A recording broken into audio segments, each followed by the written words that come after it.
Hello mga kabidyo, kasamahan niyo muli ako sa araw na to sa ating panibagong video. At ngayong araw is mag-unboxing tayo ng ating power amp. So sa power amp natin na to mga kabidyo, medyo first time tayong gagamit ng live brand na power amp. So para maiba naman at hindi nakakasawa na yun at yun pa rin yung ating mga ginagamit, try natin yung ibang brand. Okay, umpisa na natin. Okay, so ito yung ating bagong dating na power amp.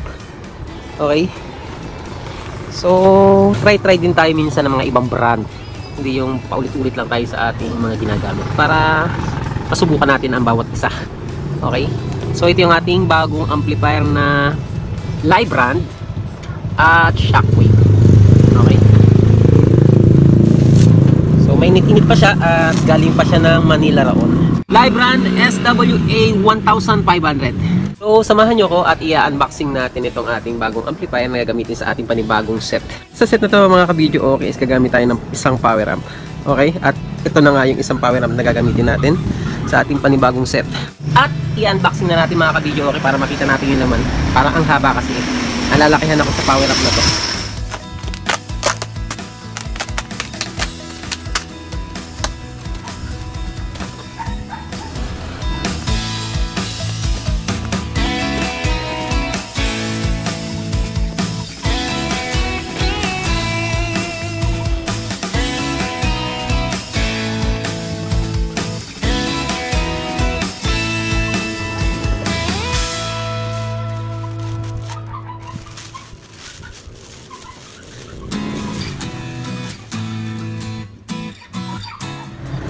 So ito na mga kabidyo ko yung ating power amp. Papakita ko sa inyo kung kagano siya kalaki. Yung sukat ng ating power amp. So mula dito, ayan.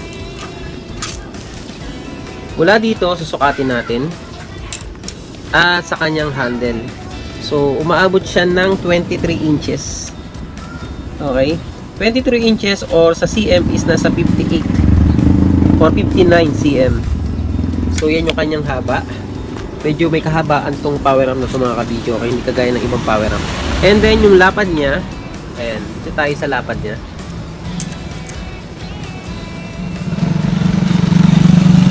Yung lapad niya is nasa 19 inches.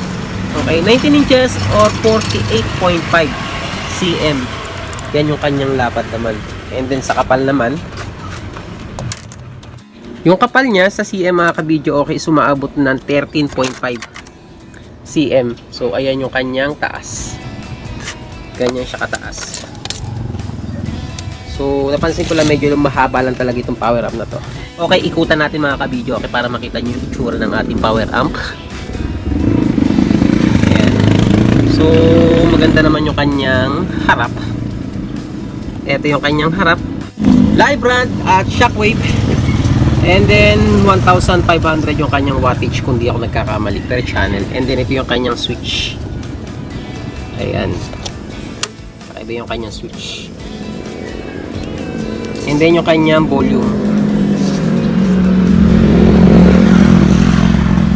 So solid naman yung kanyang harap. At mukhang astig or maangas yung kanyang harap. Maangas yung kanyang forma sa harap. And then dito tayo sa side. Yan naman yung kanyang side. And then ito naman yung kanyang itaas. At ito naman yung kanyang likod. Okay? So meron siyang dalawang pan. Yan yung kanyang pan. Okay?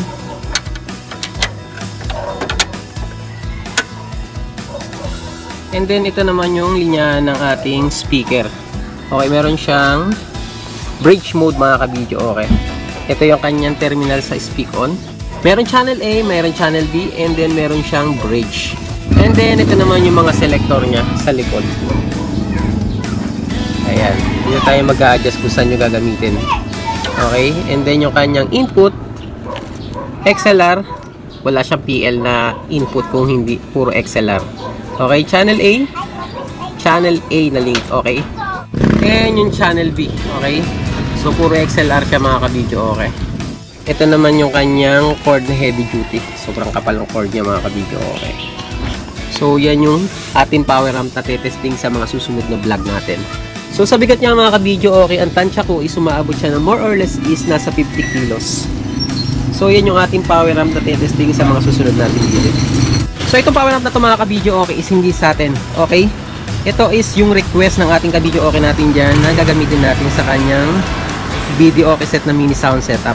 Ito yung napili niyang brand para sa kanyang set. At para sa ating mga ka-video okay natin dyan na magtatanong, kung ang SRP price po nito is umaabot ng 19,000. Medyo mura siya kung ikukumpara natin sa ibang power amp. So itong power amp na to mga ka-video okay is kinuha pa natin sa Raon mga ka-video okay. At para sa mga magtatanong kung saan tayo kumukuha ng mga gamit natin sa ating ginagawang mga setup na video okay at saka sa mga sounds, kuha po natin yan sa Raon, Manila Raon. So sa ngayon hindi natin siya masasound check. Okay, pinakita ko lang or nag-unboxing lang tayo ng ating power amp at hindi rin natin mabubuksan yung ating power amp para ipakita sa inyo yung loob niya. Okay, kasi mahirap nang i-open yan kasi kapag in-open natin baka mawala yung warranty. Okay? Pangan nyo na lang po mga ka-video okay yung ating pag-sound check dito sa ating power amp. Basta masasabi ko lang sa inyo itong power amp na to is gagamitin natin para sa ating subwoofer.